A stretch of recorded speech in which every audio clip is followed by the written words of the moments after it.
যদি আপনার কোনো সময় খারাপ আসে, যা আগে খুব ভালো ছিল, সময় খুব ভালো ছিল, কিন্তু হঠাৎ আস্তে আস্তে আস্তে আস্তে আপনার জীবনে সময় খারাপ চলে এসেছে, দেখবেন এগুলো অনেকের বাড়িতে, কিন্তু আমি দেখেছি এটা, আপনারা নিজেরাও খেয়াল করে দেখবেন যে দেওয়ালের মধ্যে কোনো অশ্বত্থ গাছ উঠেছে, অশ্বত্থ গাছ বাড়ির দেওয়ালের মধ্যে উঠে বড় হয়ে গেছে।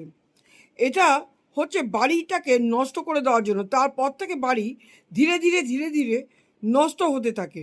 আর বাড়ির দরজা, মেন গেট যেটা, সেটা বিভিন্ন কারণে, উইপোকা হোক যা হোক, বিভিন্ন কারণে বাড়ির মেন গেট যখন নষ্ট হয়ে যাবে, যেই জায়গা দিয়ে আমাদের দেবী লক্ষ্মী দেবতার প্রবেশ হয়, সে কি দরজা যদি খারাপ হয়ে যায়, এটা অত্যন্ত খারাপ। তখন কি করবেন?